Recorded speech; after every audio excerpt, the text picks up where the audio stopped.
امریکہ کے شہر Los Angeles میں لگنے والی آگ جس نے ہزاروں لوگوں کو بے گھر کر دیا اور سینکڑوں افراد کی جانیں لے لیں۔ آئیے آج اس پر ایک نظر ڈالتے ہیں۔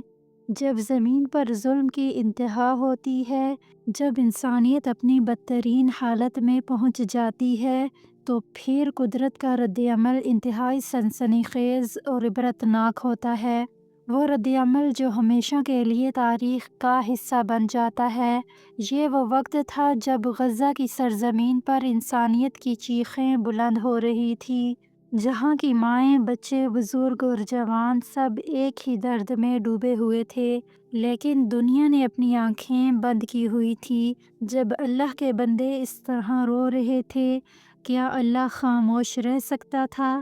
پھر امریکہ کے شہر لاس اینجلس میں قدرت نے اپنا پیغام بھیجا۔ یہ آگ محض ایک حادثہ نہیں تھی، یہ اللہ کی طرف سے ایک تنبیہ تھی۔ اس آگ میں سینکڑوں لوگ بے گھر ہوئے، ہزاروں مکانات تباہ ہوئے، لیکن اس میں چھپی تھی ایک سنسنی خیز حقیقت۔ فائر فائٹر ہر ممکن کوشش کر رہے تھے کہ آگ بجھائی جا سکے، ہیلی کاپٹر کے ذریعے اور دیگر وسائل سے، مگر آگ تیز ہوا کی وجہ سے پھیلتی جا رہی تھی۔ لاکھوں اربوں ڈالر کے گھر چند لمحوں میں جل کر خاک ہو گئے۔ غزہ والوں نے پوری دنیا سے جنگ بندی کا مطالبہ کیا، مگر سپر پاور امریکہ نے غزہ کے بیچارے مظلوم عوام کی ایک نہ سنی۔ جب انسان ظلم کی سرحدیں پار کرتا ہے تو اللہ کا عذاب آنا طے ہوتا ہے۔ غزہ میں ہونے والی بمباری ایک طویل تاریخ کا حصہ ہے۔ بے شمار زندگیاں اس جنگ کی نذر ہو چکی ہیں، لیکن یہ صرف ایک جنگ نہیں تھی، یہ اللہ کی زمین پر ظلم کا رد عمل تھا۔ جب انسانیت کے خلاف اتنا بڑا ظلم ہوتا ہے تو اللہ کا عذاب جلد آتا ہے۔ غزہ میں ہر روز بمباری ہو رہی تھی اور ہر دن ایک نیا سورج نئے خون کی قیمت لے کر آ رہا تھا۔ ہزاروں لوگ زخمی ہوئے اور بے شمار جانیں اس ظلم کی نذر ہو گئی۔ اس کے باوجود دنیا خاموش رہی، لیکن جب ظلم حد سے بڑھتا ہے، اللہ اپنا عذاب بھیجتا ہے، جو انسانوں کو یہ یاد دلاتا ہے کہ ظلم کا کوئی حساب نہیں ہوتا۔ لاس اینجلس میں لگنے والی آگ جس نے سینکڑوں گھروں کو راکھ میں تبدیل کر دیا، کیا یہ محض ایک قدرتی آفت تھی یا یہ اللہ کا پیغام تھا؟ اللہ جب چاہے اپنی قدرت کا مظاہرہ کرتا ہے، اور یہ آگ بھی اسی مظاہرے کا حصہ تھی۔ جب آگ نے شہر کو اپنی لپیٹ میں لیا، لوگوں نے پناہ گاہوں کی تلاش میں شہر چھوڑا، لیکن یہ آگ صرف ایک حادثہ نہیں تھی، یہ ایک نشانی تھی، ایک نشانی کہ اللہ کا عذاب جب آتا ہے تو وہ نہ صرف انسانوں کے اعمال بلکہ ان کی غفلت کو بھی اپنی گرفت میں لے لیتا ہے۔ اور یہ اللہ کی ایک نشانی تھی کہ سپر پاور امریکہ نہیں بلکہ سپر پاور اللہ ہے۔ اللہ کی مشیت کبھی بھی اپنا راستہ بدلنے والی نہیں۔ اللہ کا عذاب آنا اس وقت طے ہوتا ہے جب انسانیت ظلم کی حدوں کو پار کر لیتی ہے۔ یہ ایک ایسا موضوع ہے جس میں گہرے درد اور حقیقت کا عکس ہے، جو دنیا کی مختلف حقیقتوں کو ایک ہی نظر سے دیکھنے کی کوشش کرتا ہے۔ جب کسی شخص نے غزہ پر جاری جنگ کو سراہا، مسلمانوں پر ظلم و ستم پر خوشی کا اظہار کیا، تو وہ شاید اس وقت انسانیت کی پکار اور حقیقت سے غافل تھا۔ وہ یہ بھول گیا تھا کہ جو کچھ وہ دوسروں کے ساتھ کر رہا ہے، وہی کچھ کسی دن خود اس پر بھی آ سکتا ہے۔ جب شہر میں آگ لگی تو اسی شخص کا گھر بار جل کر تباہ ہو گیا۔ وہ سڑک پر آ گیا، چیختا چلاتا کہ مجھے بچاؤ، میرے بچوں کو بچاؤ، میرے اجڑے ہوئے گھر کو بچاؤ، مگر اس کی پکار سننے والا وہاں کوئی نہیں تھا۔ غزہ میں جاری جنگ اور بمباری کی حقیقت ایک دل دہلا دینے والی حقیقت ہے۔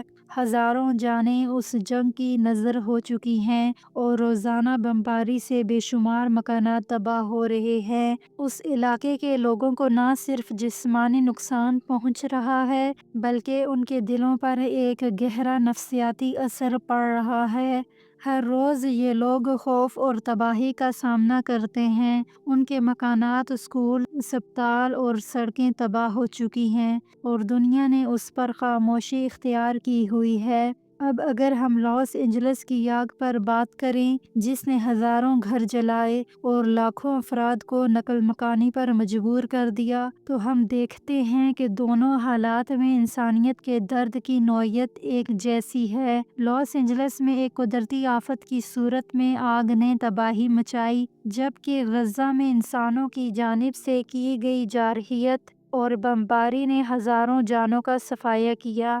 دونوں جگہوں پر نقصان بہت زیادہ تھا، مگر سوال یہ ہے کہ کیا ان دونوں حادثات کو صرف انفرادی یا مقامی سطح پر دیکھا جائے یا پھر انہیں عالمی سطح پر انسانیت کے درد کی نمائندگی کے طور پر دیکھا جائے۔ دونوں کے درمیان فرق صرف یہ ہے کہ لاس اینجلس میں آگ ایک قدرتی آفت تھی، جبکہ غزہ میں یہ سب انسانوں کے ہاتھوں کیا گیا۔ غزہ کے لوگوں کا درد عالمی سطح پر کبھی اتنی شدت سے محسوس نہیں کیا گیا جتنا کہ لاس اینجلس میں ہونے والے نقصان کو۔ ایسا لگتا ہے کہ دنیا کے مختلف حصوں میں ہونے والے انسانوں کے درد کو مختلف نظروں سے دیکھا جاتا ہے۔ ایک طرف جہاں ہم غزہ کے مسلمانوں کی مظلومیت کو نظر انداز کرتے ہیں، وہیں لاس اینجلس کی آگ کو ایک قدرتی آفت کے طور پر تسلیم کرتے ہیں۔ سوال یہ ہے کہ کیا انسانوں کا درد ملکوں کی سرحدوں کی طرح تقسیم ہوتا ہے؟ کیا ہماری ہمدردی اور احساس بھی صرف انہی تک محدود ہے جنہیں ہم جانتے ہیں یا جو ہمارے نزدیک ہیں؟ یہ تمام حادثات اور تباہی ہمیں سوچنے پر مجبور کرتی ہے کہ اللہ تعالیٰ کا انتقام اور مدد ہمیشہ برحق ہوتی ہے۔ اللہ کی مرضی کے تحت جب وہ کسی قوم یا فرد کو عذاب دیتا ہے، اس میں کچھ خاص حکمت چھپی ہوتی ہے۔ لاس اینجلس میں لگنے والی آگ کے نتیجے میں ہزاروں گھر جل کر تباہ ہو گئے، تقریباً 5,000 سے زائد گھروں کو نقصان پہنچا اور ہزاروں افراد کو بے گھر ہو کر پناہ گزینی کی ضرورت پڑی۔ اس آگ نے نہ صرف رہائشی علاقوں کو متاثر کیا بلکہ تجارتی اور صنعتی مراکز بھی اس سے بچ نہ پائے۔ سینکڑوں کاروبار، دفاتر، اسکول اور دیگر اہم عمارتیں مکمل طور پر تباہ ہو گئی۔ اس آگ کے دوران 50 سے زائد افراد اپنی جانوں سے ہاتھ دھو بیٹھے۔ کئی افراد زخمی ہوئے جنہیں اسپتالوں میں علاج فراہم کیا گیا۔ اس کے علاوہ ہزاروں افراد نے اپنی جانیں بچانے کے لیے علاقے سے نقل مکانی کی۔ سانس کی بیماریوں میں اضافہ ہوا کیونکہ دھواں اور آتش بازی کے اثرات نے فضا کو آلود کر دیا تھا۔ مگر ہمیں چاہیے کہ ہم انسانیت کو ایک نظر سے دیکھیں، مذہبی تفریق سے ہٹ کر انسانیت پر توجہ دیں۔ جہاں ظلم ہو اس ظلم کو ظلم کہیں اور غریب مظلوم ملت کا ساتھ دیں۔ یہ حادثات جہاں کہیں بھی ہوں، یہ ہمیں یاد دلاتے ہیں کہ اللہ تعالیٰ کی مدد اور انتقام کا وقت کبھی بھی آ سکتا ہے۔ ہمیں اپنے اعمال کا حساب دینا ہے اور ہر وقت اپنے رب سے توبہ اور استغفار کرتے رہنا چاہیے۔ اللہ کا عذاب نہ صرف ایک قدرتی آفت کے طور پر آتا ہے بلکہ یہ ایک ایسا انتباہ ہوتا ہے جس میں اللہ کی طاقت اور حکمت چھپی ہوتی ہے۔ جب اللہ کسی قوم یا فرد سے انتقام لیتا ہے تو اپنی قدرت کا ایسا مظاہرہ کرتا ہے کہ پوری دنیا لرز اٹھتی ہے۔ اللہ کی زمین پر جب ظلم کا سلسلہ جاری رہتا ہے، جب ایک قوم دوسری قوم پر ظلم و ستم کرتی ہے، جب بے گناہ خون بہایا جاتا ہے اور انسان کا قتل عام کیا جاتا ہے، تو پھر اللہ کا عذاب ان پر ضرور آتا ہے۔ اللہ تعالیٰ اپنی رحمت سے ہم سب کو ہدایت دے اور ہمیں انسانیت کی اصل حقیقت کو سمجھنے کی توفیق دے۔ آمین یا رب العالمین۔